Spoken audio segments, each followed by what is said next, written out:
Sebuah kardus Indomie dari ayah mertua di hari aku diusir.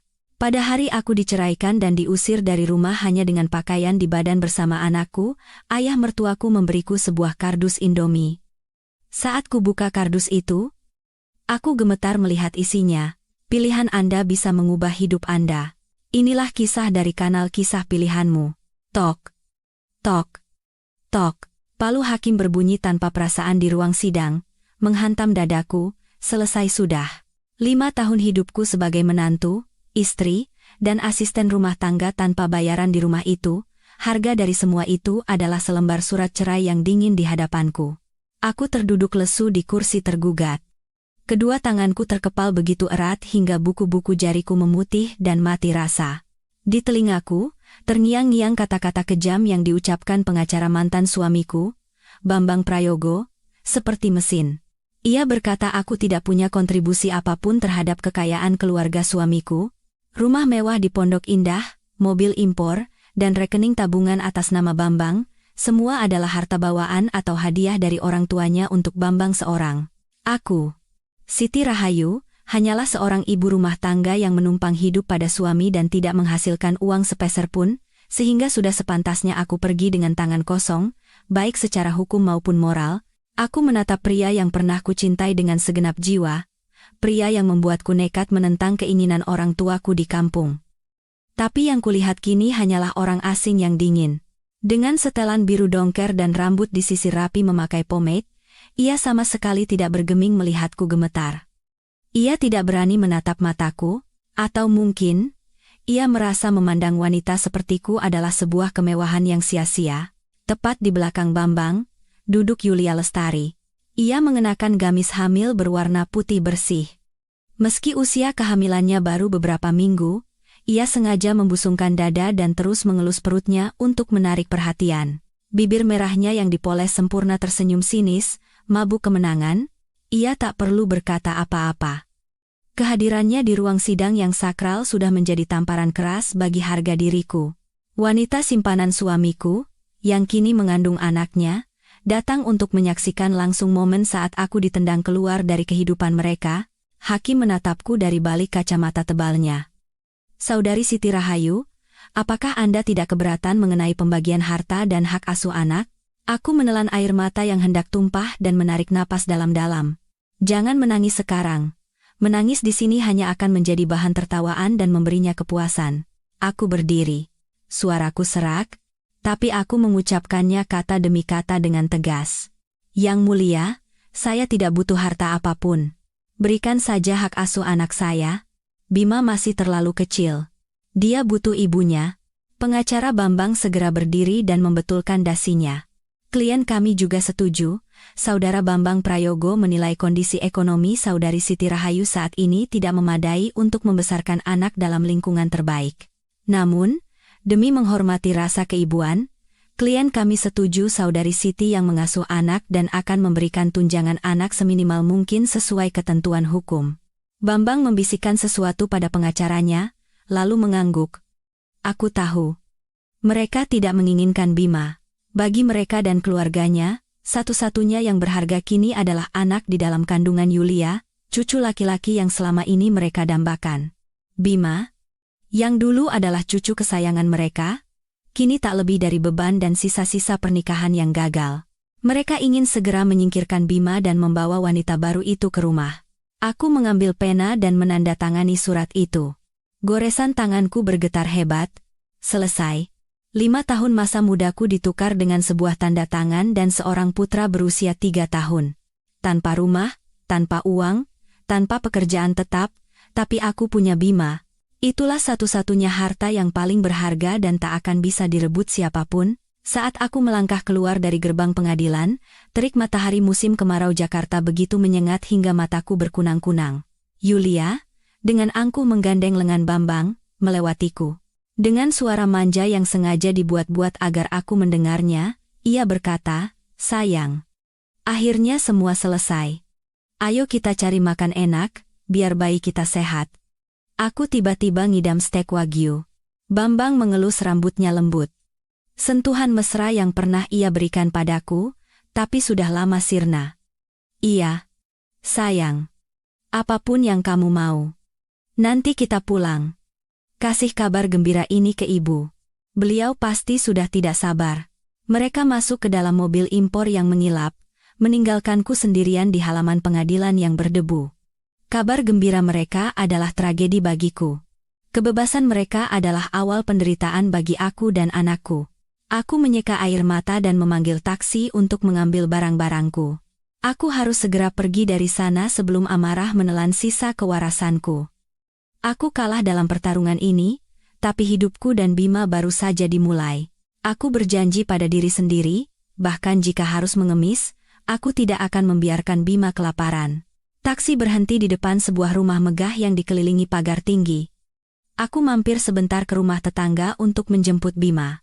Anakku yang sedang asyik bermain, tanpa tahu apa-apa, ku gandeng tangannya menuju rumah, gerbang besi hitam yang dingin dengan ukiran naga, dan burung phoenix yang mewah.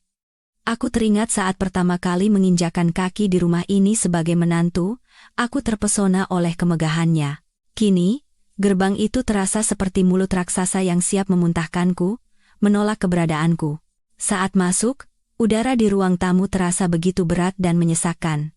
Ibu mertuaku, Ibu Puspita, duduk dengan angku di sofa impor sambil minum teh. Matanya terpaku pada televisi, tapi telinganya tak melewatkan satupun derap langkahku. Begitu melihatku masuk, ia meletakkan cangkirnya dengan keras di atas meja. Suara porselen beradu dengan kaca terdengar tajam. "Sudah datang? Urusan surat-suratnya sudah beres?" Tanyanya dingin, tanpa menoleh padaku. "Iya, Bu. Sudah selesai. Semuanya sudah saya tanda tangani," jawabku dengan suara lirih, hanya kepahitan yang tersisa di hati. Tapi tutur kata sopan yang sudah mendarah daging selama bertahun-tahun tidak mudah hilang. "Bagus. Cepat naik dan kemasi barangmu. Dengar baik-baik, ambil barang-barangmu saja. Semua yang dibelikan di rumah ini, tinggalkan semuanya, jangan ada yang kurang satupun. Jangan sampai tanganmu gatal mengambil barang orang, nanti dicap maling. Kalau tidak mau dipermalukan di depan tetangga, mengerti?" Kata-katanya menusuk seperti jarum. Selama 5 tahun, aku tidak pernah menghamburkan uang sepeser pun dari rumah itu. Uang belanja harian selalu dijatah, dan aku harus mencatat setiap pembelian, bahkan untuk seikat kangkung atau seekor ikan. Pakaianku pun hanya baju-baju murah dari pasar, tak sebanding dengan barang-barang bermerek yang mereka kenakan. Tapi tetap saja, ia menuduhku. Aku diam-diam naik ke lantai 2. Kamar tidur luas yang dulu menjadi surga kami terasa kosong. Aku membuka lemari dan hanya mengambil pakaianku yang sudah usang serta baju dan mainan Bima. Gaun-gaun yang pernah Bambang berikan sebagai hadiah ulang tahun, perhiasan hadiah ulang tahun pernikahan, semua kutinggalkan. Aku tak ingin membawa apapun yang bisa mengingatkanku pada si pengkhianat itu. Saat sedang berkemas, aku terkejut melihat Ibu Puspita tiba-tiba sudah berdiri di ambang pintu seperti hantu.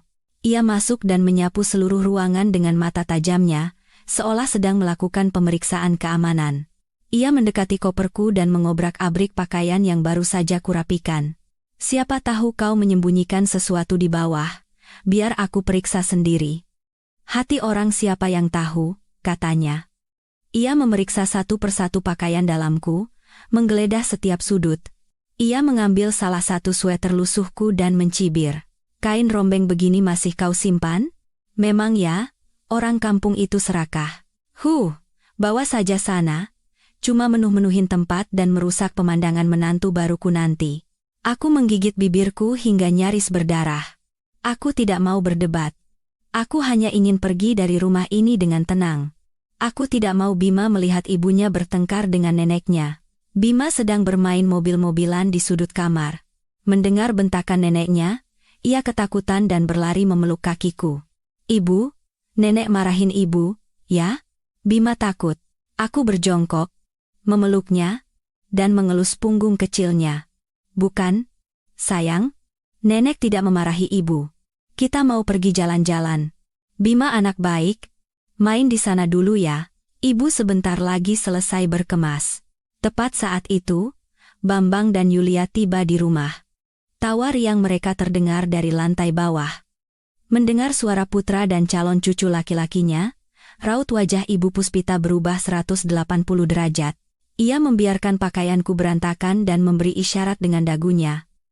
Cepat sedikit tanganmu. Jangan sampai Yulia naik ke sini dan melihatmu, nanti bayinya kenapa-kenapa, habis kau. Aku buru-buru memasukkan pakaianku ke dalam koper dan menutup resletingnya. 1 koper berisi barang kami berdua dan 1 tas popok. Itulah hasil dari 5 tahun pernikahanku. Aku menggandeng tangan Bima menuruni tangga. Bambang sedang menuangkan jus jeruk untuk Yulia yang duduk di sofa. Melihatku, Bambang canggung dan membuang muka. Yulia menatapku dengan sorot mata penuh cemoohan.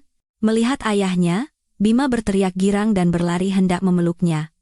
Ayah, ayah, gendong. Namun, Bambang melirik Yulia, lalu sedikit menggeser tubuhnya dan mendorong pelan Bima. Anakku yang terdorong tiba-tiba terhuyung dan nyaris jatuh. Ia menatap ayahnya dengan bingung, matanya yang bulat berkaca-kaca. Ia tak mengerti mengapa ayahnya, yang kemarin masih menggendongnya di pundak, hari ini mendorongnya. Bima, sini sama ibu. Teriakku dengan suara bergetar karena sakit hati. Aku berlari menarik putraku dan menatap tajam Bambang. Kamu tidak pantas jadi ayah? Bambang menunduk. Ibu Puspita menyela dengan ketus. Sudah, sana pergi. Muak aku melihat kalian. Mulai sekarang, hidupmu mau susah atau senang, itu nasibmu. Jangan pernah kembali ke sini untuk minta-minta uang. Aku menggenggam erat tangan anakku, dan menyeret koper yang berat keluar pintu. Rumah ini, orang-orang ini, kini tidak ada hubungannya lagi dengan hidupku. Aku menyeret koper berat itu ke halaman. Roda koper berderak di atas paving block. Langit mulai mendung, dan angin berpasir mulai bertiup. Seperti hatiku, badai sepertinya akan segera datang. Saat itu, dari sebuah paviliun tua di sudut taman, terdengar suara tongkat. Itu adalah tempat Ibu Puspita mengisolasi ayah mertuaku setelah beliau terserang stroke, dengan alasan baunya tidak sedap. Pintu kayu yang berderit terbuka, dan sesosok tubuh kurus dan ringkih melangkah keluar dengan susah payah. Itu adalah Bapak Hartono Wijoyo, ayah mertuaku. Dulu ia adalah seorang pengusaha ternama, tapi kini ia hanyalah seorang lelaki tua yang separuh tubuh kanannya lumpuh dan mulutnya miring hingga sulit berbicara. Mengenakan pakaian tua yang warnanya sudah pudar, ia memeluk sebuah kardus penyok dengan tangannya yang gemetar. Siti. Suaranya pelo, tapi aku bisa langsung mengenalinya. Aku melepaskan koper dan berlari memapahnya. Air mataku tumpah seketika.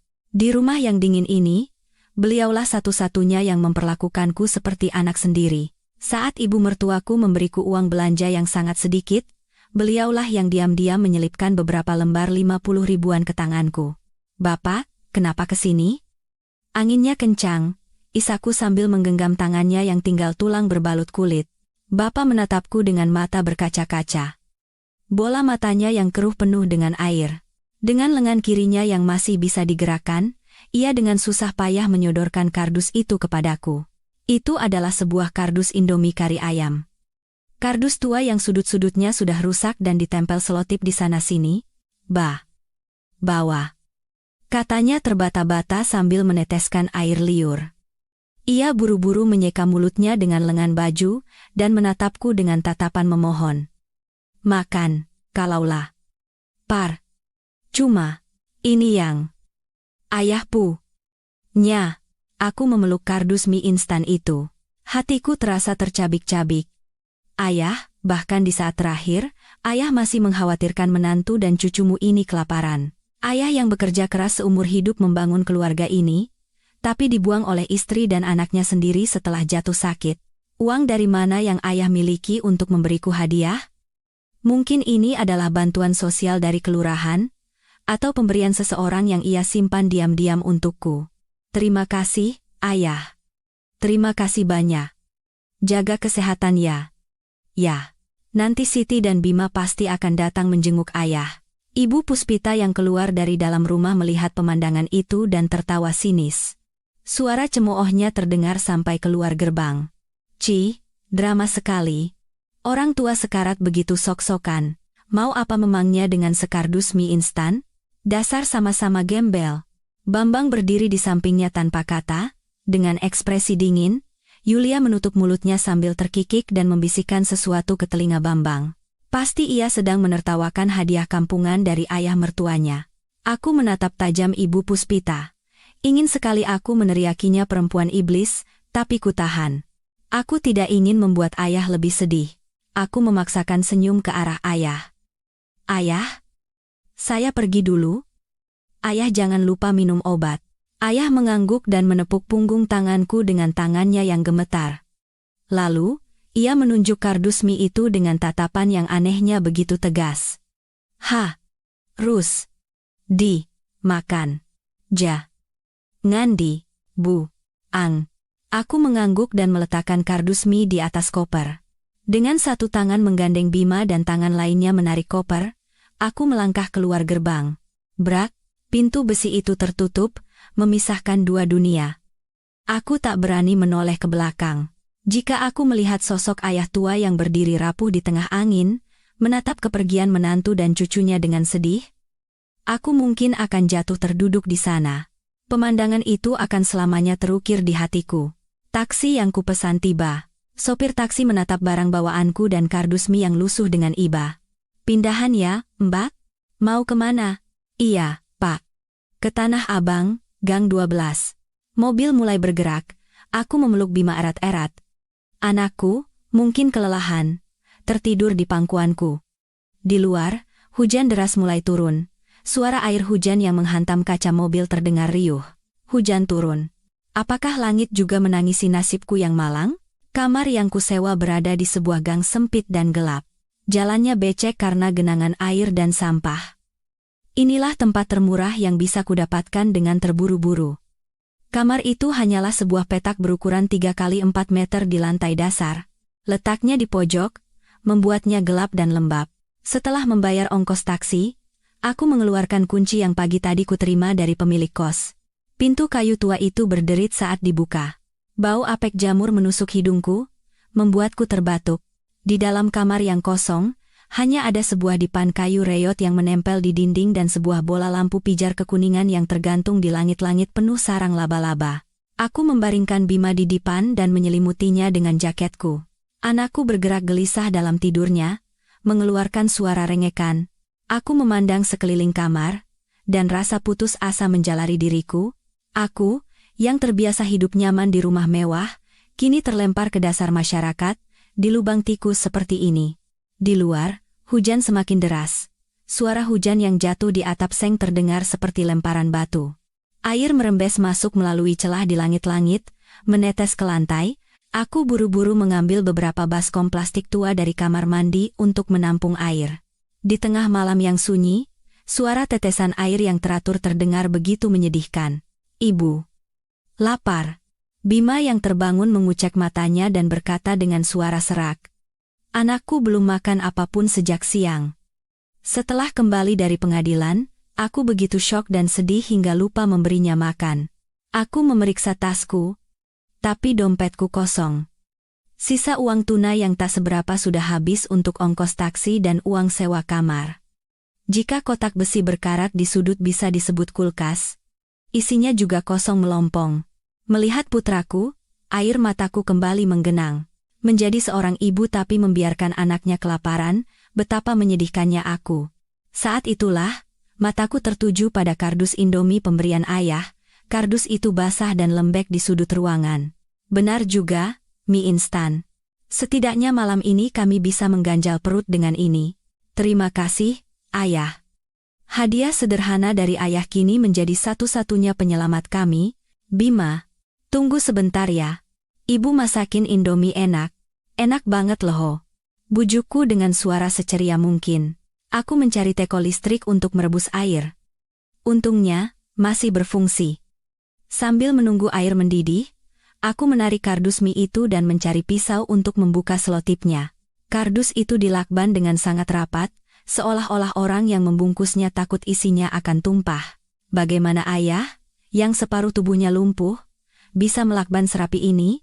Mungkin ia menggunakan gigi dan kakinya, membungkusnya dengan susah payah, memikirkannya saja membuat hatiku kembali perih. Aku menyayat bagian atas kardus dan membukanya. Di dalamnya, Berjejer rapi bungkus-bungkus Indomie kari ayam yang familiar. Aku mengambil satu bungkus. Tapi, kenapa berat sekali? Biasanya mie instan itu ringan, tapi yang ini terasa seperti ada batu di dalamnya. Aku mengocoknya. Bukan suara remahan mie yang terdengar, melainkan suara berat seperti logam berbenturan. Firasat aneh menjalari punggungku, jantungku mulai berdebar kencang. Aku mengambil bungkus kedua, ketiga, semuanya terasa berat secara tidak wajar. Aku merobek satu bungkus. Di dalamnya, tidak ada mie. Yang jatuh ke telapak tanganku adalah benda-benda bulat berwarna kekuningan. Aku menahan napas. Aku tidak bisa mempercayai apa yang kulihat. Di bawah cahaya remang-remang kamar kos, cincin-cincin emas murni berkilauan. 1 gram, 2 gram, 5 gram. Aku membalik bungkus itu. Cincin-cincin berjatuhan di atas dipan. Dengan panik, aku mulai merobek bungkus-bungkus lainnya.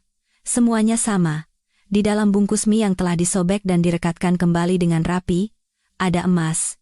Emas itu dibungkus satu persatu dengan tisu atau plastik agar tidak berbunyi. Di bungkus terakhir di dasar kardus, tanganku menyentuh sesuatu yang keras dan pipih. Aku mengeluarkannya. Ternyata sebuah buku tabungan bank berwarna biru dan sebuah amplop surat yang sudah kusam. Aku membuka buku tabungan itu. Nama pemiliknya adalah Hartono Wijoyo, tapi di dalamnya terselip selembar surat kuasa yang telah dinotariskan. Isinya menyatakan bahwa aku memiliki wewenang untuk menarik seluruh uang di rekening itu. Saldonya, 500 juta rupiah. Tanggal setoran, sebulan yang lalu. Aku begitu terkejut hingga nyaris menjatuhkan buku tabungan itu. Kapan ayah mengurus semua ini tanpa sepengetahuanku? Apakah beliau sudah mempersiapkan kepergianku sejak lama? Bagaimana bisa beliau, yang terbaring lumpuh di bawah pengawasan istri dan anaknya, melakukan hal sebesar ini?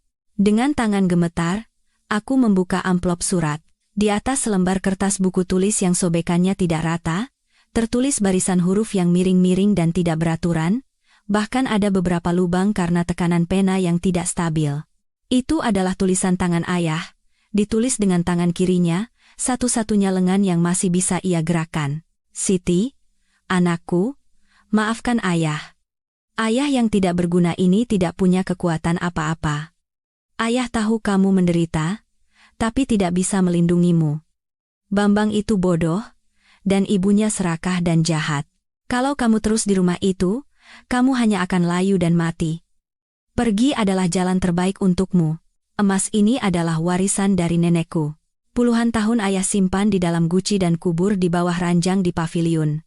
Dan buku tabungan ini adalah uang hasil penjualan tanah warisan di kampung. Ayah meminta tolong temanku, pengacara Adi, untuk mengurus surat kuasa ini sebulan yang lalu. Kamu bisa mengambil uangnya kapan saja.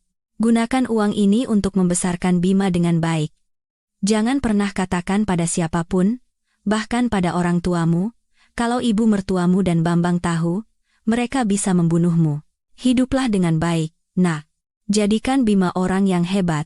Jangan khawatirkan ayah. Nyawa orang tua ini sudah di tangan Tuhan. Asalkan kamu bahagia. Ayah sudah tidak punya penyesalan, untuk putriku tersayang. Ayah. Setelah membaca baris terakhir, tangisku yang sejak tadi kutahan akhirnya pecah. Emosi yang kupendam seharian meledak. Tangis yang pedih, tapi sekaligus penuh rasa syukur yang tak terhingga.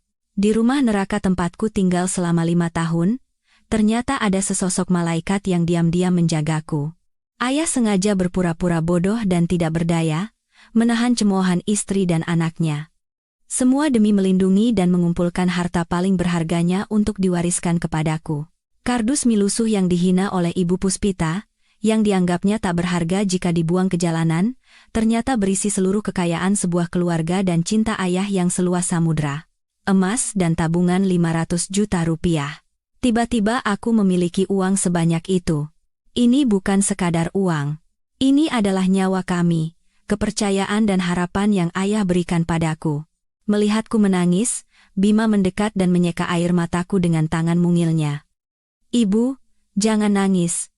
Bima sudah tidak lapar lagi. Bima bisa tahan. Aku memeluknya erat, rambutnya yang lembut basah oleh air mataku. Ibu menangis karena bahagia, nak. Kakek sayang sekali sama kita. Sekarang kita tidak akan kelaparan lagi, Ibu janji, Ibu pasti akan bangkit. Ibu akan hidup dengan hebat, agar tidak mempermalukan kakek. Malam itu, di kamar kos yang bocor, dengan emas dan buku tabungan di samping kami, aku dan Bima berbagi sebungkus Indomie asli yang tersisa di dalam kardus. Mie instan yang sengaja ayah sisakan untuk kamuflase. Meski hanya mie instan tanpa lauk, rasanya jauh lebih nikmat daripada hidangan mewah manapun yang pernah kumakan di rumah megah itu. Rasa gurih dan pedas mie berpadu dengan asinnya air mata, menciptakan rasa kebangkitan. Aku menengok keluar jendela. Hujan telah reda. Besok, matahari akan terbit kembali, dan aku, Siti Rahayu, akan memulai hidup baru dari sebuah kardus mie instan yang penuh cinta dari ayah. Keesokan paginya, aku terbangun oleh sinar matahari yang menyelinap masuk melalui celah jendela. Bima masih tertidur pulas. Melihat wajah polosnya, hatiku terasa damai, sekaligus terbebani oleh tanggung jawab yang berat. Di hadapanku tergeletak emas dan buku tabungan, harta yang tak pernah kubayangkan. Tapi aku tahu, ini bukanlah uang yang jatuh dari langit, melainkan hasil dari darah, air mata, dan pengorbanan ayah selama puluhan tahun. Dengan hati-hati, aku membungkus emas itu dengan sapu tangan tua dan menyembunyikannya di kantong rahasia di dasar tas yang kubuat sendiri. Buku tabungan kusembunyikan di antara lipatan baju Bima. Di lingkungan seperti ini, kehati-hatian adalah segalanya. Hal pertama yang harus kulakukan adalah pergi ke bank untuk memastikan keabsahan buku tabungan itu. Aku menggendong Bima, mengunci rapat pintu kamar, dan menuju bank terdekat. Sepanjang jalan, aku memeluk tasku erat-erat.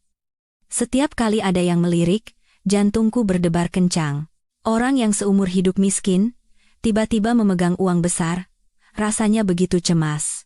Ketika petugas bank memastikan bahwa buku tabungan itu asli dan dana sebesar 500 juta rupiah telah aman atas namaku, barulah aku bisa bernapas lega. Aku memutuskan untuk mendepositokan uang itu selama 6 bulan ke depan. Ini akan menjadi dana darurat kami. Benteng pertahanan terakhir. Aku tidak boleh mempertaruhkan dana pensiun ayah secara sembrono. Bahkan jika aku gagal, dari bank, aku pergi ke sebuah toko emas besar di Cikini. Aku menjual semua emas dari kardus mie itu. Uang tunai lebih dari 600 juta rupiah kini berada di tanganku. Tanganku gemetar. Ini modal usahaku. Takkan kusia-siakan 1 rupiah pun. Setiap sen dari uang ini harus membuahkan hasil, agar tidak mengecewakan ayah. Selama tinggal di rumah mertua, aku sering memasak di dapur. Soto Betawi buatanku selalu dipuji oleh seluruh keluarga, bahkan oleh tamu-tamu Bambang yang paling pemilih sekalipun. Ibu Puspita, meski membenciku, tidak bisa menyangkal kelezatan masakanku. Bagaimana jika aku mulai dari situ? Sepanjang sore, aku berkeliling pasar Senen untuk mencari peralatan masak. Aku membeli sebuah gerobak bekas dari stainless steel, meja dan kursi plastik, mangkuk, dan sebuah panci soto listrik ukuran sedang. Untuk transportasi, aku membeli sebuah motor tua dari seorang tukang ojek di lingkungan sekitar. Total biaya yang kuhabiskan sekitar 10 juta rupiah. Aku menyewa sebuah sudut jalan kecil di dekat kawasan perkantoran Sudirman untuk berjualan di pagi hari. Pemilik ruko di sana adalah seorang nenek yang baik hati. Dengan sewa 5 juta per bulan, beliau mengizinkanku berjualan dari jam 5 hingga jam 9 pagi. Malam itu, setelah Bima tertidur, aku duduk di bawah lampu temaram dan menyusun rencana bisnis. Aku menulis daftar bahan yang dibutuhkan di atas kertas. Tulang sapi, daging sandung lamur, jeroan, santan, emping. Untuk mendapatkan bahan paling segar, aku harus bangun jam 3 pagi. Pasti akan melelahkan, tapi aku tidak takut. Aku menatap foto almarhumah ibuku yang kusandarkan sementara di atas lemari dan berjanji dalam hati ke arah ayah yang jauh di sana. Aku bisa. Aku pasti akan berhasil. Sementara aku menapaki langkah pertamaku yang berat, di sebuah rumah mewah di Pondok Indah, kekacauan lain dimulai. Pagi-pagi sekali, Ibu Puspita duduk di meja makan dengan wajah masam. Sudah lewat jam 8, tapi dapur masih dingin. Biasanya, pada jam seperti ini, aku sudah menyajikan semangkuk bubur ayam atau nasi uduk hangat. Tapi hari ini, di atas meja hanya ada sebuah teko berisi teh dingin. Yulia mana? Jam segini masih tidur? Bentak Ibu Puspita sambil memukul meja. Suaranya mengarah ke lantai 2. Bambang tergopoh-gopoh turun sambil memasang dasi. Wajahnya kusut. Semalam Yulia mengeluh pinggangnya sakit dan mual. Bu. Saya mau pijitin, tapi dia sensitif sekali, tidak mau disentuh. Semalaman saya menjaganya, tidak tidur sama sekali. Ibu Puspita mendengus dingin. Dulu waktu ibu mengandung kamu, ibu masih mencangkul di sawah dan mengangkat air. Istrimu itu terlalu dimanja. Cepat bangunkan dia. Suruh siapkan sarapan. Ibu lapar. Nanti darah tinggiku kumat. Tepat saat itu, Yulia turun dari tangga dengan sempoyongan. Ia hanya mengenakan gaun tidur sutra tipis, rambutnya acak-acakan, dan wajahnya bengkak. Ibu, bisa lebih tenang tidak? Aku mau tidur. Pagi-pagi sudah berisik, kepalaku pusing. Yulia menggerutu tanpa menyapa, dan langsung duduk di kursi. Mata Ibu Puspita melotot. Apa katamu? Kamu itu menantuku. Pagi-pagi bukannya menyiapkan keperluan suami, malah bersikap seperti itu. Yulia cemberut dan merengek pada Bambang. Sayang, lihat tuh, ibu marahin aku lagi. Apa ibu lupa kalau aku sedang mengandung cucu kesayangannya? Kalau bayi kita stres bagaimana? Sayang, minta uang dong. Aku mau pesan makanan online. Zaman sekarang, mana ada menantu yang pagi-pagi sudah bau minyak di dapur. Bambang pusing bukan main, terjepit di antara dua wanita itu. Di satu sisi ibunya, di sisi lain istri barunya yang sedang mengandung anak yang berharga. Akhirnya, ia mengeluarkan beberapa lembar ratusan ribu dari dompetnya dan memberikannya pada Yulia. Sudah? Pakai ini untuk pesan makanan enak. Ibu, sabar sedikit ya. Sebentar lagi makanannya datang. Aku sudah telat ke kantor. Aku berangkat dulu. Bambang buru-buru pergi, meninggalkan perang dingin antara ibu mertua dan menantu baru. Ibu Puspita menatap punggung putranya, lalu beralih ke Yulia yang dengan santai memesan makanan lewat ponselnya. Tiba-tiba, hatinya mulai membanding-bandingkan. Ia teringat padaku, soto Betawi kental yang kumasak semalaman, jus buah segar yang kusiapkan setiap pagi, dan sikapku yang selalu sopan. Ia menggelengkan kepala, mencoba mengusir pikiran itu. Siti kan memang tugasnya begitu.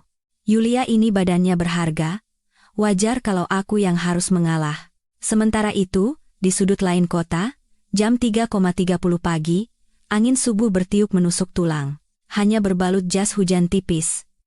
Aku mengendarai motor tuaku, membawa tulang sapi dan sayuran yang kubeli dari pasar subuh. Tanganku bengkak dan memerah karena kedinginan menyentuh air. Seluruh tubuhku berbau amis dan aroma khas pasar. Begitu sampai di kos, aku langsung mencuci tulang, merebus daging, dan membuat kaldu. Kamar kos yang sempit menjadi panas oleh uap dari panci soto. Bima tertidur lelap di dipan. Sambil bekerja, sesekali aku memeriksanya. Jam 5:30, aku mendorong gerobakku ke sudut jalan. Pelanggan pertamaku adalah para sopir taksi dan petugas kebersihan. Setelah mencicipi 1 sendok soto, mereka mengangguk-angguk memuji. Mbak, sotonya mantap sekali. Kuahnya gurih, dagingnya empuk. Tapi isinya sebanyak ini, dijual Rp15.000. Memang ada untungnya. Aku menyeka dahi yang basah oleh keringat dan tersenyum cerah. Yang penting saya lebih rajin saja, Pak. Bapak makan yang enak, tolong ceritakan ke teman-teman, saya sudah senang.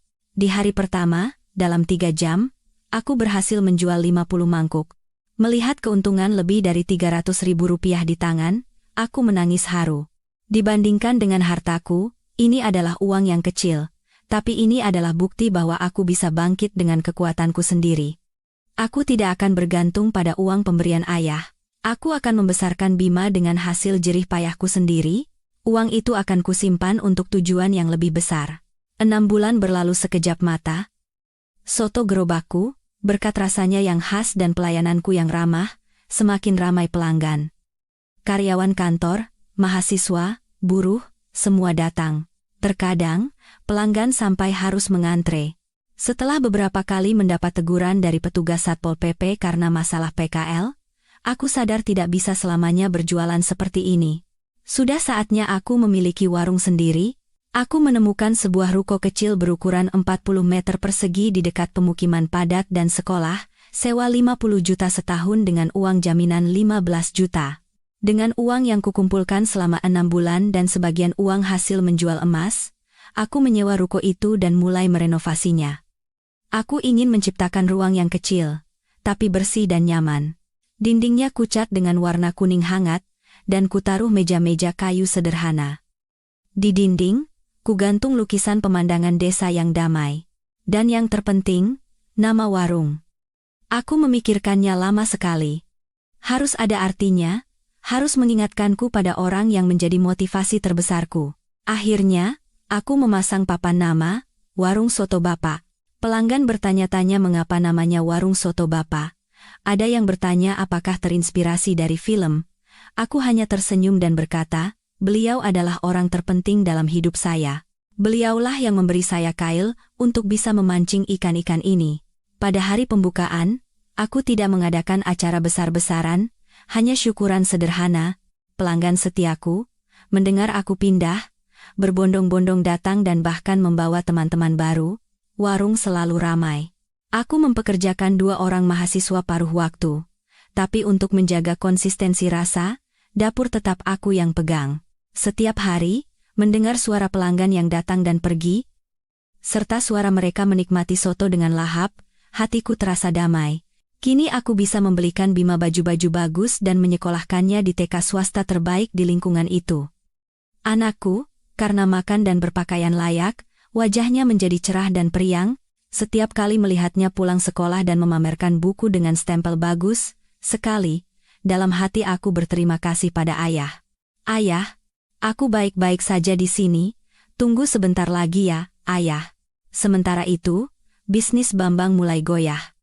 Proyek konstruksinya tertunda, dan klien tidak membayar tagihan. Ditambah lagi, ia tidak bisa fokus bekerja karena harus menyelesaikan masalah yang dibuat Yulia. Yulia menghabiskan uang seperti air, hobi berbelanja barang mewah dan pergi ke spa mahal. Ia bahkan pernah datang ke kantor dan membuat keributan karena cemburu buta, membuat para karyawan muak dan mengundurkan diri. Bambang terlihat menua dan lelah. Dunia ini sempit, dan musuh seringkali bertemu di jalan yang tak terduga. Pada suatu hari di musim hujan yang dingin, saat jam makan siang, warung soto Bapak penuh dengan kehangatan dan pelanggan. Sebuah mobil berhenti di depan, dan Bambang turun, diikuti oleh Yulia dari kursi penumpang. Ia mengenakan mantel bulu tebal yang baru kuketahui, kemudian untuk menyembunyikan perut palsu dari silikon. Ia menggigil kedinginan dan mengernyitkan dahi. Sayang, ini di mana sih? Aku kan maunya ke restoran mewah, kenapa kita ke tempat kumuh dan sempit begini? Nanti mantelku bau minyak soto. Bambang menjawab dengan kesal. Sudah, jangan banyak mengeluh. Aku lagi tidak punya uang. Kartu kreditku sudah kamu pakai sampai limit. Makan di sini saja. Teman-teman kantor bilang di sini enak sekali. Mereka masuk ke warung. Yulia menutup hidungnya dan memandang jijik pada pelanggan yang berkeringat saat makan. Ih, bau kuah santan. Aku tidak mau makan. Duduk, jangan bikin ribut. Bambang menarik lengan Yulia dan mendudukkannya di kursi kosong dekat kasir. Aku sedang berada di kasir, membelakangi mereka. Kakiku gemetar. Aku belum siap bertemu mereka.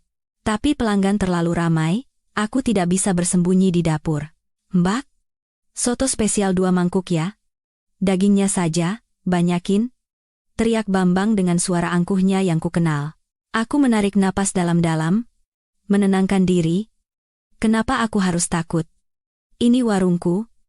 Aku berbisnis dengan jujur. Aku harus percaya diri. Aku membawa 2 mangkuk soto dan menghampiri meja mereka. Dengan suara dingin dan jelas, aku berkata, soto spesial pesanan Anda sudah siap. Bambang, yang sedang membersihkan sendoknya dengan tisu, mengangkat kepala mendengar suara yang familiar. Ia membeku. Sendok di tangannya jatuh ke meja dengan suara ting, mulutnya ternganga, matanya nyaris melompat keluar, seolah melihat hantu. Siti? Yulia juga terkejut dan mengangkat kepala.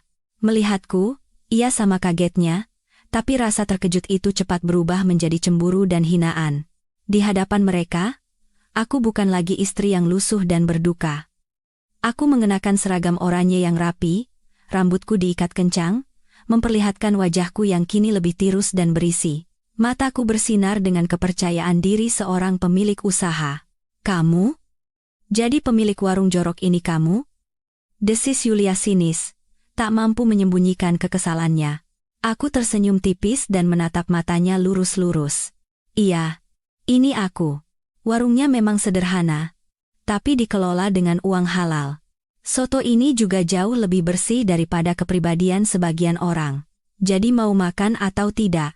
Kalau tidak, silakan pergi, biar pelanggan lain bisa duduk. Bambang masih belum pulih dari keterkejutannya. Ia memandang bergantian antara warung yang penuh sesak dan diriku yang cekatan bekerja. Di matanya, terlintas penyesalan dan iri. Ia pasti tidak percaya, istri yang pernah ia sebut parasit, dalam waktu setengah tahun bisa membangun usaha seperti ini. Melihat Bambang yang terus menatapku, amarah Yulia meledak. Ia berdiri dan mengayunkan tangannya, menumpahkan mangkuk soto panas itu. Kuah soto tumpah ke arah Bambang. "Aarge. Panas!" teriak Bambang sambil melompat. "Gila kamu ya? Kamu mau menyiram suamiku dengan air keras?" teriak Yulia sekeras-kerasnya. "Semuanya? Lihat. Pemilik warung ini adalah mantan istri suamiku. Dia sengaja mau mencelakai suamiku karena dendam." Aku menatap Yulia yang sedang berakting dengan tenang. Aku memberi isyarat pada karyawan untuk membawakan handuk dingin untuk Bambang, lalu berkata pada para pelanggan yang berbisik-bisik, "Bapak, Ibu, tenang saja dan lanjutkan makannya. Ini masalah pribadi, semua kejadian terekam di CCTV warung, jadi biar hukum yang menentukan siapa yang salah." Mendengar kata CCTV, Yulia tersentak. Ia menatapku dengan pandangan membunuh, lalu menarik lengan Bambang keluar. "Buat apa makan di warung sialan ini? Awas ya. Akan kugugat kamu." Bambang, sambil diseret, menoleh ke arahku dengan tatapan rumit. Melihat mobil mereka menghilang, hatiku terasa lega. Aku telah mengalahkan ketakutanku. Mereka tidak akan bisa menyakitiku lagi. Kabar kesuksesan warung sotoku dengan cepat sampai ke telinga Ibu Puspita. Ia meragukan telinganya sendiri. Bagaimana mungkin menantu tidak berguna yang diusir dengan tangan kosong itu bisa membuka warung di lokasi yang bagus hanya dalam waktu setengah tahun? Pasti dia mencuri uang dari rumah kita? Saat makan malam, Ibu Puspita berkata pada Bambang, "Sudah Ibu duga, waktu mengusirnya dulu, perasaan Ibu sudah tidak enak, hanya saja belum ada bukti, sekarang ketahuan belangnya. Dari mana lagi dia dapat uang sebanyak itu? Apa dia menggait om-om kaya? Siapa juga yang mau dengan perempuan seperti dia? Pasti itu uang yang dia kumpulkan sedikit demi sedikit selama tinggal di sini." Bambang terdiam. Di kepalanya, keraguan mulai tumbuh. Ia teringat penampilanku yang percaya diri di warung. Untuk membuka warung seperti itu, butuh modal yang tidak sedikit. Bisnisnya yang diambang kehancuran dan keuangannya yang menipis membuatnya serakah dan iri melihat kesuksesanku. Sepertinya Ibu benar. Aku juga merasa aneh. Biar aku selidiki. Keesokan paginya, di saat warungku paling ramai, sebuah taksi berhenti di depan. Ibu Puspita, Bambang, dan Yulia turun. Mereka tidak datang sendiri, mereka membawa dua orang pria bertato dengan tampang sangar. Mereka menyerbu masuk ke dalam warung seperti badai. Ibu Puspita berkacak pinggang dan menunjukku yang sedang dikasir. "Hei, maling, keluar kamu." Pelanggan yang sedang makan terkejut dan meletakkan sendok mereka. Karyawanku ketakutan dan menyingkir ke sudut. Aku melangkah maju dengan ekspresi dingin. "Ada perlu apa? Kalau mau makan soto, silakan antre. Kalau mau membuat onar, saya akan panggil polisi." "Panggil saja. Coba panggil. Aku datang ke sini untuk menegakkan keadilan," teriak Ibu Puspita sambil menyemburkan ludah. "Semuanya.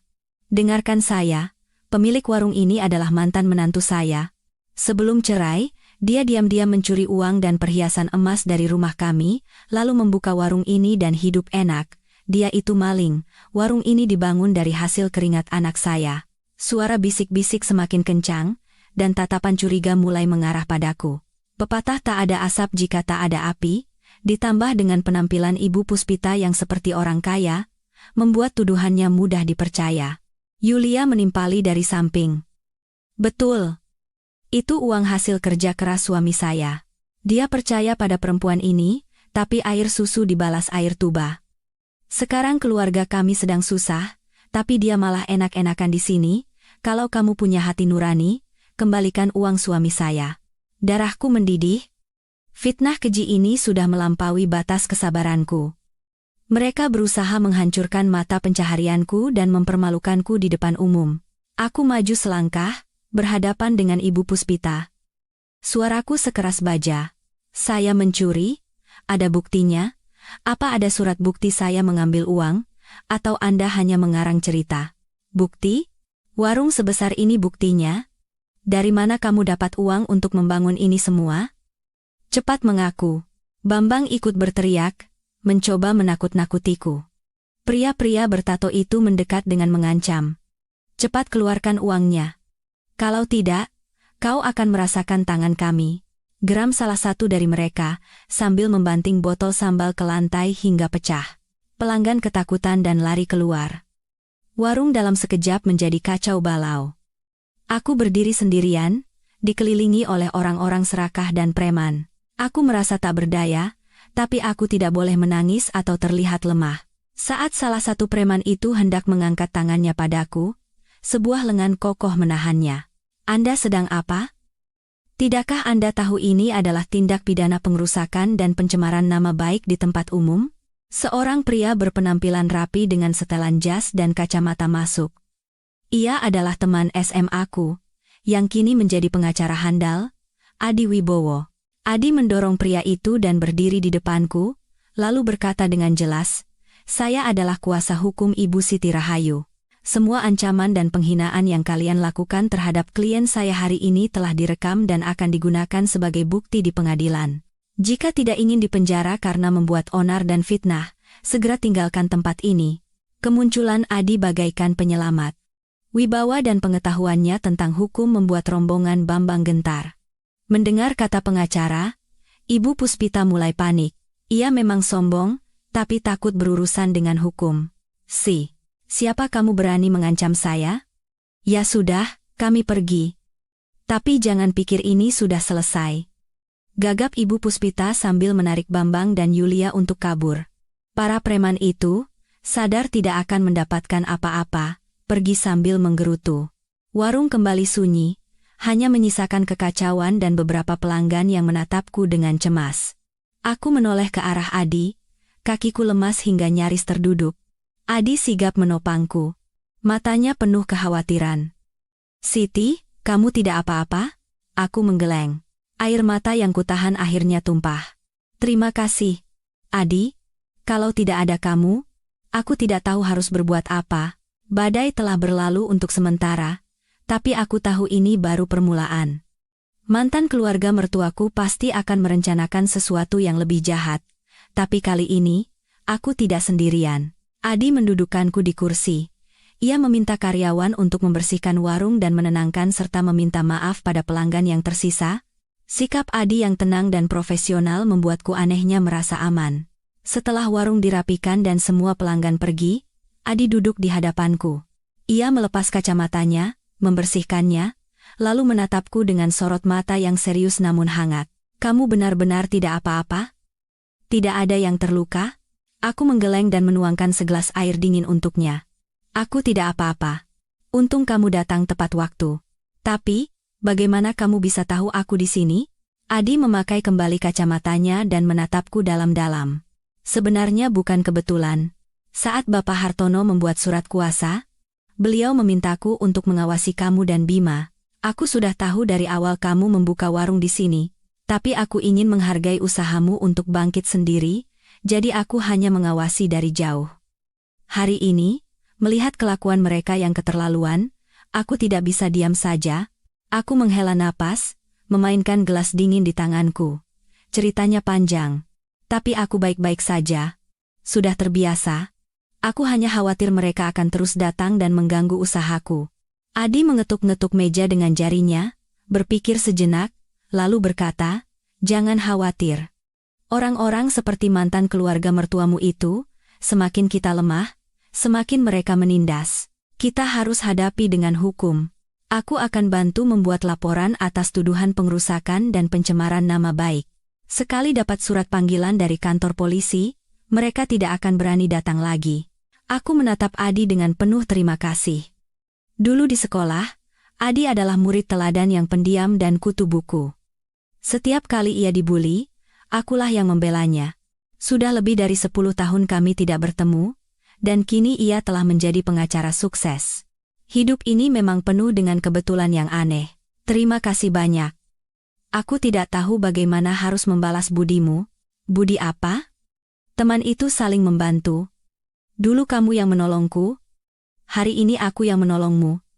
Anggap saja lunas, kata Adi sambil mengedipkan mata dengan jenaka. Aku tertawa. Keteganganku sirna. Sejak hari itu, Adi semakin sering mampir ke warungku. Terkadang ia datang saat istirahat makan siang, terkadang setelah pulang kerja ia membantuku memeriksa surat-surat legal atau mengurus izin usaha. Bima sangat menyukai Om Adi. Setiap kali Adi datang, Bima akan berlari dan memeluknya, memintanya merakitkan Lego atau bercerita tentang robot. Adi sangat pandai bermain dengan anak-anak, seperti seorang ayah sungguhan. Melihat pemandangan itu, hatiku menghangat, sekaligus terasa pahit. Andai saja Bambang bisa setengahnya seperti ini. Berkat bantuan Adi, keluarga Bambang ketakutan setelah dipanggil ke kantor polisi. Mereka harus menandatangani surat pernyataan tidak akan menggangguku lagi. Ibu Puspita sangat marah, tapi tidak bisa berbuat apa-apa. Warungku kembali damai, dan pelanggan terus bertambah setiap hari. Tapi aku tahu, kedamaian ini hanya sementara. Badai yang sesungguhnya sedang tumbuh diam-diam di dalam rumah mewah di Pondok Indah itu. Keserakahan dan kebohongan perlahan-lahan mendorong mereka ke jurang kehancuran. Bisnis Bambang semakin memburuk. Cicilan pinjaman bank akan jatuh tempo. Tapi arus kasnya macet total. Perusahaan konstruksi kecilnya diambang kebangkrutan. Bambang cemas luar biasa, rambutnya mulai memutih karena tidak bisa tidur. Di saat ia paling terpojok, Yulia membujuknya dengan iming-iming kesempatan emas. "Sayang, aku punya kenalan yang kerja di Dinas Tata Kota," katanya. "Sebentar lagi akan dibangun jalan tol di pinggiran Bekasi. Sekarang harga tanah di sana murah sekali.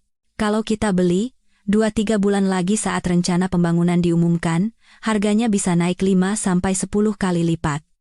Nanti kita bisa bayar semua utang, bahkan masih bisa beli beberapa rumah lagi."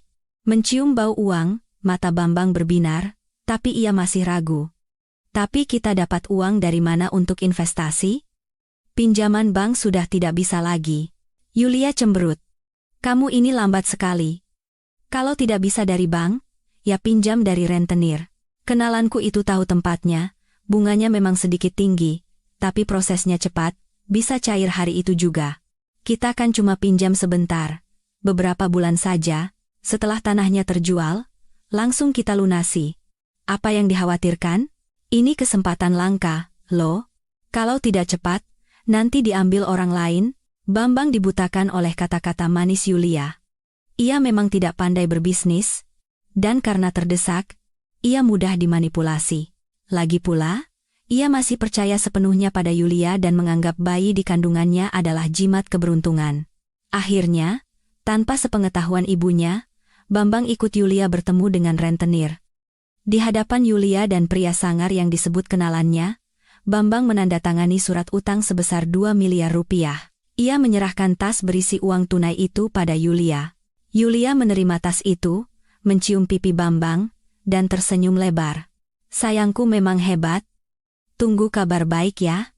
Aku dan bayi kita akan jadi pembawa rezeki." Bambang tidak tahu, itu adalah ciuman maut. Tanah emas yang Yulia ceritakan adalah fiktif belaka. Pria kenalan itu sebenarnya adalah mantan pacar Yulia. Mereka berdua merencanakan semua sandiwara ini untuk menguras sisa uang Bambang dan kabur. Selama beberapa hari berikutnya, Bambang menunggu dengan cemas. Yulia bersikap seperti biasa, tapi beberapa keanehan mulai terlihat. Ia semakin sering keluar dengan alasan periksa kandungan atau mengurus surat tanah, dan diam-diam ia mulai membawa keluar perhiasan dan tas-tas mewahnya dari rumah. Dan hari itu pun tiba. Suatu pagi, Bambang menerima telepon dari nomor tak dikenal. Dengan Bapak Bambang Prayogo? Kami dari pihak pemberi pinjaman. Bunga Anda sudah telat 10 hari. Anda mau lari, ya? Bambang terkejut. Apa maksud Anda? Saya baru pinjam 2 minggu yang lalu. Di surat perjanjian sudah jelas tertulis, bunganya harian. Kamu tidak baca? Sekarang total utangmu dengan bunga sudah 2,5 miliar. Kalau sore ini uangnya tidak siap, perusahaanmu akan kami ratakan dengan tanah. Tangan dan kaki Bambang gemetar. Ia buru-buru menelepon Yulia. Nomor yang Anda tuju sedang tidak aktif. Ia mencoba menelepon si kenalan, tapi nomornya juga tidak terdaftar. Bambang bergegas pulang. Kamar tidur mereka kosong. Pakaian dan perhiasan Yulia lenyap, brankas terbuka lebar dan kosong.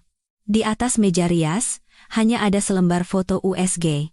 Bambang mengambil foto itu.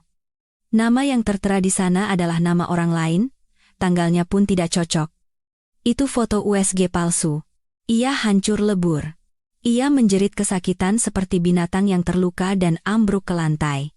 Sore itu, saat sedang merapikan warung, aku menerima pesan dari seorang ibu tetangga di dekat rumah mertuaku dulu. Siti, rumah mantan mertuamu geger. Ada preman datang, menghancurkan seisi rumah. Polisi juga datang. Sebaiknya kamu ke sini. Membaca pesan itu, jantungku mencelos. Aku tidak khawatir pada Bambang atau Ibu Puspita, aku khawatir pada ayah. Ayah yang terbaring tak berdaya di paviliun tua itu. Jangan-jangan mereka mencelakai ayah?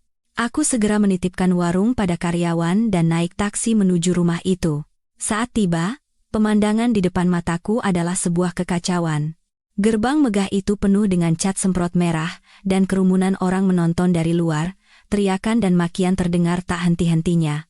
Aku menyelinap di antara kerumunan untuk melihat ke dalam. Para rentenir bertampang sangar sedang menghancurkan pot bunga dan perabotan. Bambang berlutut di tanah, wajahnya babak belur, memohon dengan putus asa.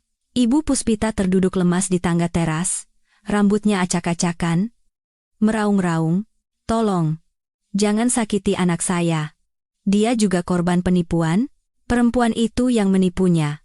Tepat saat itu, sebuah taksi berhenti dan Yulia turun.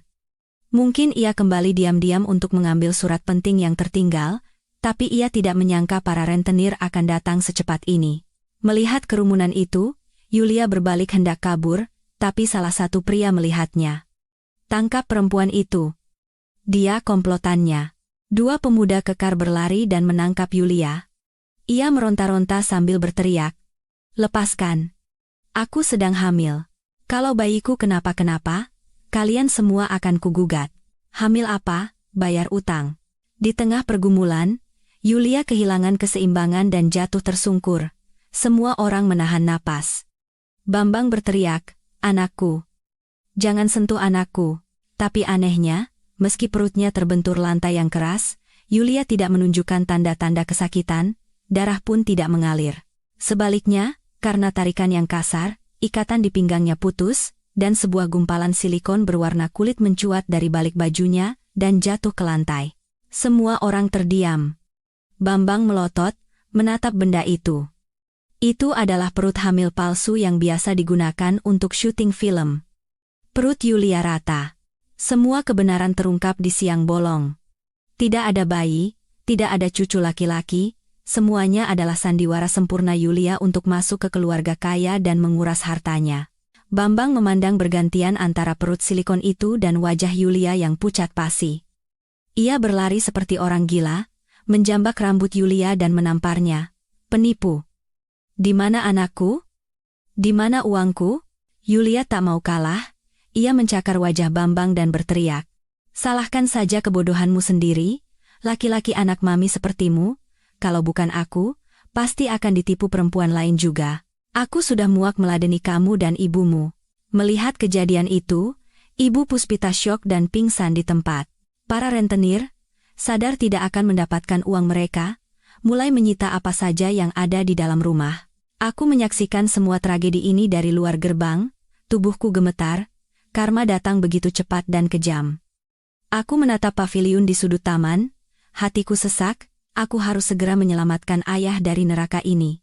Di tengah kekacauan, Yulia berhasil melepaskan diri dari cengkeraman Bambang dan menghilang di antara kerumunan. Bambang terduduk kosong di tengah puing-puing kehancuran hidupnya. Setelah kejadian itu, rumah itu disita bank. Bambang menjadi bangkrut total dan terlilit utang rentenir yang besar. Untuk menghindari kejaran penagih utang, Bambang membawa ibu dan ayahnya kabur ke sebuah kontrakan kumuh di pinggir kota. Kehidupan mereka jatuh dari surga ke neraka. Tidak ada lagi pelayan, tidak ada lagi makanan hangat. Ibu Puspita yang dulu nyonya besar, kini harus memulung atau mencuci piring di warung untuk mendapatkan uang receh. Bambang putus asa. Setiap hari mabuk-mabukan.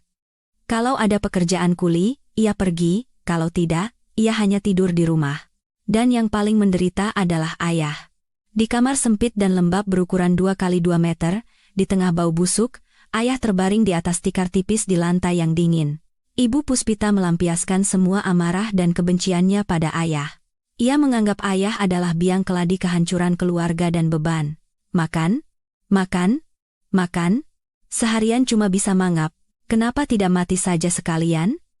Ibu Puspita menyumpah serapah sambil menyuapi ayah bubur. Bubur itu hanyalah air nasi. Ia menyuapi dengan kasar, hingga bubur itu tumpah ke mulut ayah dan mengotori bajunya. Ayah hanya diam, meneteskan air mata. Bukan karena lapar atau sakit. Hatinya sakit oleh kekejaman istri yang telah menemaninya seumur hidup. Obat-obatan ayah dihentikan. Memang ada uang untuk beli obat? Hidup saja sampai mati. Itulah logika Ibu Puspita. Tanpa obat, kondisi ayah memburuk drastis. Setiap malam, rasa sakit menyiksanya. Ia meringkuk gemetar di sudut gelap. Di sekelilingnya hanya ada suara dengkuran Bambang dan makian Ibu Puspita. Suatu kali, Bambang yang pulang mabuk melihat ayah buang air di celana. Sambil mengeluh bau, ia menendang kaki ayah. Orang tua ini benar-benar. Tahu begini, dari dulu sudah kubuang ke panti jompo. Ayah menatap putranya dengan tatapan putus asa. Anak yang begitu ia harapkan dan cintai, kini memperlakukannya lebih buruk dari orang asing. Ia merindukan Siti, menantunya yang berbakti. Ia merindukan bubur hangat buatan Siti, sentuhan tangannya yang setiap malam memijat kaki dan tangannya. Siti, kamu di mana? Ayah sudah tidak tahan lagi.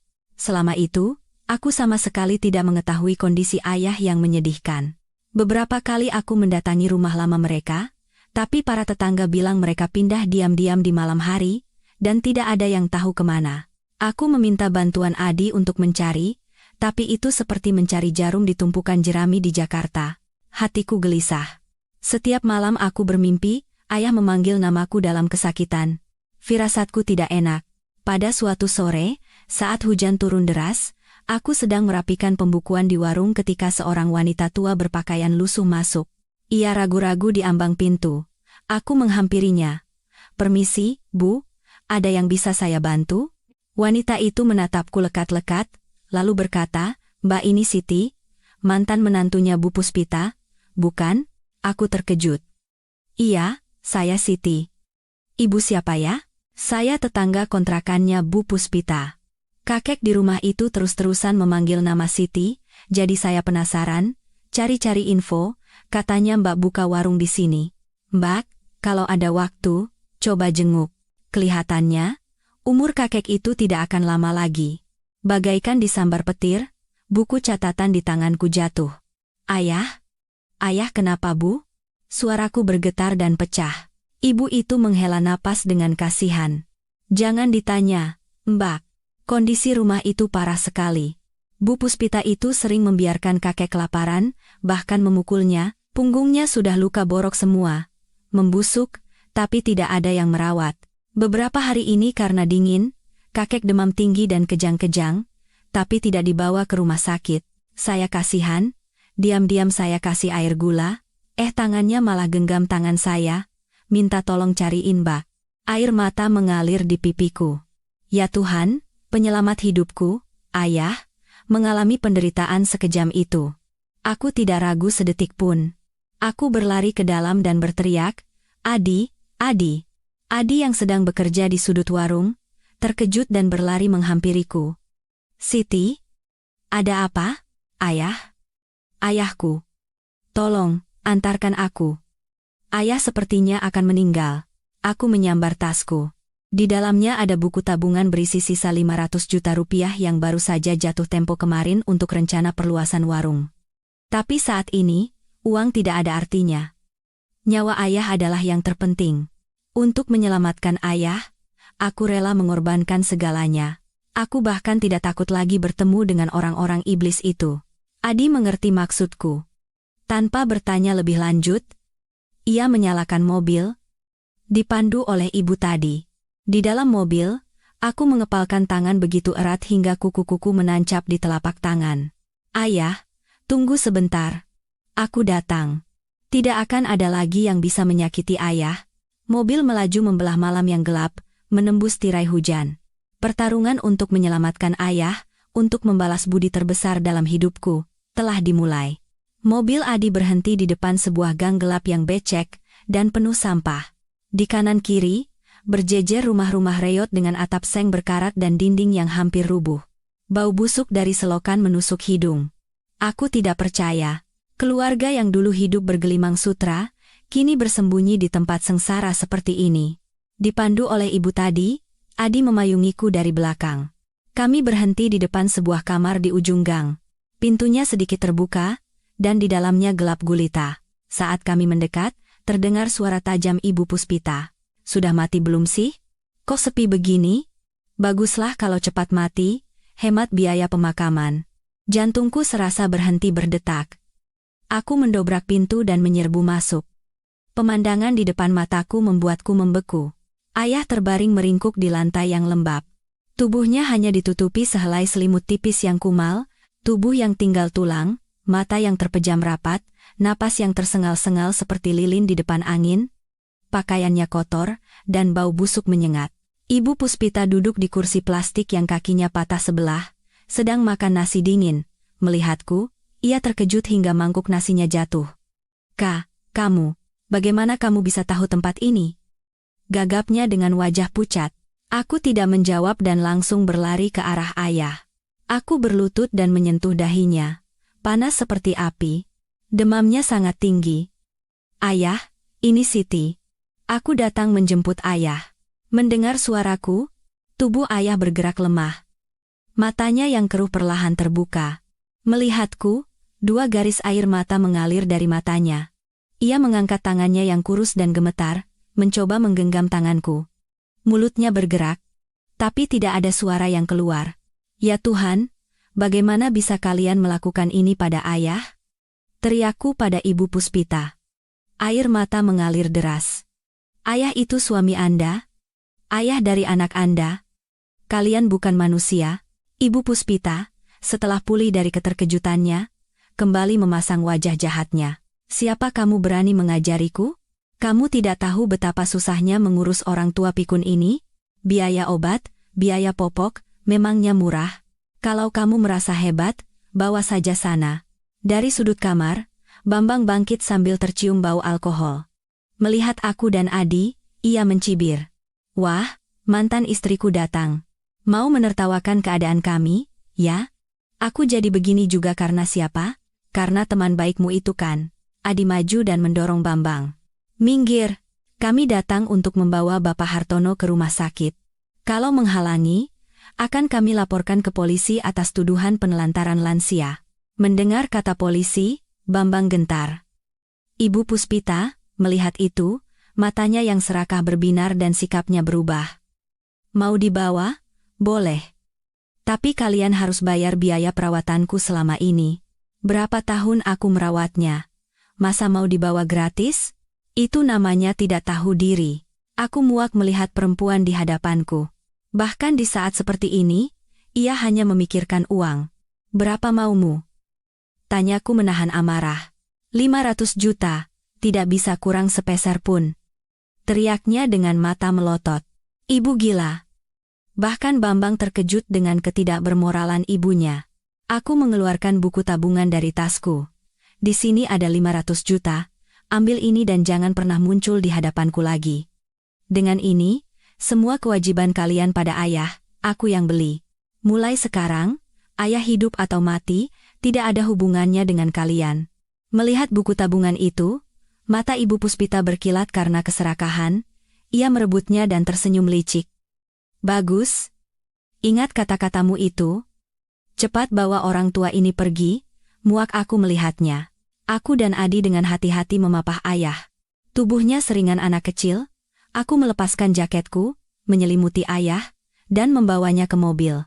Saat melangkah keluar, aku menoleh ke belakang. Ibu Puspita dan Bambang sedang sibuk memeriksa saldo di buku tabungan, tak peduli pada kami. Itulah akhir yang menyedihkan dari para budak uang. Kami langsung membawa ayah ke UGD rumah sakit. Dokter mendiagnosis pneumonia akut, malnutrisi parah, dan infeksi serius akibat luka borok. Jika terlambat sehari saja, nyawanya tidak akan tertolong. Melihat ayah terbaring di ranjang putih dengan berbagai selang menancap di tubuhnya, hatiku hancur. Selama 24 jam, aku menjaga di sampingnya, membersihkan tubuhnya, mengganti perban, dan menyuapinya bubur encer sesendok demi sesendok. Adi juga mengesampingkan pekerjaannya dan setiap hari datang ke rumah sakit membantuku merawat ayah. Setelah 2 minggu perawatan intensif, kondisi ayah berangsur membaik. Demamnya turun, wajahnya mulai bersemu merah, dan luka boroknya mulai mengering. Ajaibnya, meski masih pelo, ia bisa mengucapkan beberapa kata sederhana. Saat hari kepulangan, aku berpikir tidak mungkin membawa ayah kembali ke kontrakan sempit itu. Dengan sisa uang yang ada, aku menyewa sebuah apartemen kecil yang bersih dan luas di lantai dasar. Apartemen itu memiliki taman kecil agar ayah bisa menghirup udara segar. Aku mempekerjakan seorang perawat profesional untuk membantu terapi rehabilitasi ayah setiap hari. Aku ingin menebus semua penderitaan dan kesedihan yang telah ayah alami. Ayah, ini rumah baru kita? Sekarang ayah tinggal bersama aku dan Bima, tidak akan ada lagi yang menyakiti ayah. Aku mendorong kursi roda ayah masuk ke kamar, dan menunjukkan pot-pot anggrek di taman. Ayah memandangi sekeliling rumah, lalu menatapku dengan sorot mata penuh kebahagiaan. Ia menggenggam tanganku dan berkata terbata-bata, "Ma, kata. Si, jangan berkata begitu. Ayah. Ayah adalah penyelamat hidupku. Kalau bukan karena kardus Indomie ayah waktu itu, entah bagaimana nasib kami sekarang." Isaku sambil memijat kaki ayah. Bima yang baru pulang dari TK, girang melihat kakeknya dan berlari memeluknya. "Kakek, Bima kangen sekali. Kakek jangan sakit lagi ya. Nanti Bima hibur kakek." Ayah memeluk cucunya dan tersenyum, memperlihatkan gusinya yang ompong. Air mata kebahagiaan kembali mengalir. Meski satu pilar telah hilang, keluarga baru kami terasa lebih hangat dan penuh cinta dari sebelumnya. Adi juga sering mampir, merawat ayah seperti ayah kandungnya sendiri. Suatu hari, aku melihat Adi sedang memotong kuku ayah sambil menceritakan kisah lucu. Ayah tertawa seperti anak kecil. Melihat pemandangan itu, jantungku berdebar aneh. Suatu malam, setelah Bima tertidur, aku dan Adi duduk di teras sambil minum teh. Adi ragu sejenak, lalu berkata, "Siti, kondisi Bapak sudah jauh lebih baik, itu semua berkat perawatanmu. Berkat bantuanmu juga. Terima kasih banyak." "Sudah, jangan berterima kasih terus. Aku melakukannya karena aku senang. Siti, aku ingin selamanya berada di sampingmu, Bima, dan ayah. Bolehkah?" Aku terkejut dan menatap mata Adi, tatapannya yang tulus dan hangat membuatku bingung. Aku pernah gagal sekali dan kehilangan kepercayaan pada cinta, tapi ketulusan dan pengabdian Adi selama ini perlahan-lahan mencairkan hatiku yang beku. Alih-alih langsung menjawab, aku menatap ke arah kamar ayah dan tersenyum tipis. Mungkin kebahagiaan sedang tersenyum padaku sekali lagi. Kesehatan ayah semakin membaik dari hari ke hari, kini ia bahkan bisa duduk sendiri. Tapi, ayah masih sering menatap keluar jendela dengan ekspresi sedih. Aku tahu, ada sesuatu yang ia rindukan. Saat kutanya, ternyata beliau merindukan papan catur kesayangannya yang terbuat dari tanduk kerbau. Itu adalah warisan dari ayahnya, benda yang telah menemaninya puluhan tahun, Bambang. Karena tertipu oleh Yulia, diam-diam menjual papan catur itu ke Pegadaian untuk mendapatkan modal. Mengetahui hal itu, aku bertekad akan menemukannya kembali. Dengan bantuan Adi, Aku mencari di setiap pegadaian dan toko barang antik di kota. Setelah seminggu mencari, akhirnya kami menemukannya di sebuah toko barang antik di Jalan Surabaya. Pemiliknya mengatakan itu barang langka dan mematok harga 100 juta rupiah, bukan uang yang sedikit, tapi aku tidak ragu membayarnya. Bagiku, senyum ayah lebih berharga dari uang manapun di dunia. Pada suatu sore yang cerah, aku pulang membawa papan catur itu. Ayah sedang tertidur di kursi rodanya. Dengan hati-hati, aku meletakkan papan catur itu di meja di hadapan ayah. Ayah, aku bawa hadiah. Ayah membuka mata. Melihat kotak kayu yang familiar itu, matanya berbinar seperti anak kecil. Dengan tangan gemetar, ia membuka kotak itu. Bidak-bidak catur dari tanduk kerbau yang hitam mengilap terlihat. Ia mengambil bidak raja, mengelus ukirannya yang halus, lalu memeluknya ke dada dan terisak seperti anak kecil. Mu. Di sini? Ku. Kira. Hei, Lang. Aku merangkul bahu ayah. Sudah aku temukan kembali, ayah. Tidak akan ada lagi yang mengambilnya. Nanti kalau ada waktu, ayah bisa main catur dengan Om Adi. Ayah, di tengah air matanya, tersenyum dan mengangguk. Papan catur itu bukan sekadar benda, itu adalah jiwa ayah. Masa lalunya yang gemilang, dan harga diri terakhir seorang pria. Mengembalikan papan catur itu sama dengan mengembalikan kehormatan dan kebahagiaan hidup yang seharusnya ayah nikmati. Sore itu, Adi datang. Pria tua dan pria muda itu duduk berhadapan dengan papan catur di bawah naungan pohon. Suara bidak catur yang beradu dan tawa mereka menggema. Aku mengupas buah di samping mereka, memandangi mereka. Hatiku terasa damai luar biasa. Inilah potret keluarga yang selama ini kuimpikan. Kehidupan kami berjalan dengan tenang. Sampai suatu hari, masa lalu kembali mengetuk pintu. Di hari Jumat, saat sedang mengadakan pengajian kecil di warung, seorang pria berpakaian lusuh dan kotor mondar-mandir di luar. Kukira ia pengemis dan hendak memberinya uang, tapi aku terkejut saat menyadari ia adalah Bambang. Penampilan Bambang saat ini sungguh menyedihkan. Rambutnya gondrong dan acak-acakan, pakaiannya kotor, wajahnya tirus, dan matanya kosong. Melihatku, ia menatap dengan pandangan campur aduk antara malu dan memohon. Siti, boleh aku minta semangkuk soto? Ia tidak berani menatap mataku. Aku membeku di tempat. Suami yang dulu mengendarai mobil impor dan mengenakan barang-barang mewah, kini mengemis makanan di depan warung mantan istrinya. Takdir memang begitu kejam. Sebelum aku sempat berkata apa-apa, Adi keluar dari dalam. Melihat Bambang, Adi mengerutkan kening dan berkata dengan tegas. Untuk apa kamu kesini? Kami tidak menyambutmu. Melihat Adi, Bambang ciut, tapi rasa lapar yang hebat telah merenggut sisa harga dirinya. Ia berlutut di kakiku dan menangis. Siti, aku salah. Aku sedang menerima karmaku, ibu masuk penjara karena menipu, dan aku dikejar-kejar rentenir. Tolong, demi masa lalu kita, pinjami aku uang. Izinkan aku bertemu ayah dan Bima sekali saja. Aku menatap Bambang. Tidak ada lagi cinta yang tersisa di hatiku, tapi kebencian juga telah sirna. Yang ada hanyalah rasa kasihan pada seorang manusia yang tersesat. Berdirilah. Apa kamu tidak malu dilihat Bima? Kataku dingin. Atas dasar kemanusiaan, aku bisa memberimu semangkuk soto, tapi kamu tidak bisa bertemu ayah dan Bima. Kamu tidak pantas. Tolong, izinkan aku bertemu ayah sekali saja. Aku benar-benar menyesal, pinta Bambang memelas. Tepat saat itu, taksi yang membawa ayah dan Bima berhenti di depan warung. Sopir taksi membantu menurunkan ayah yang duduk di kursi roda.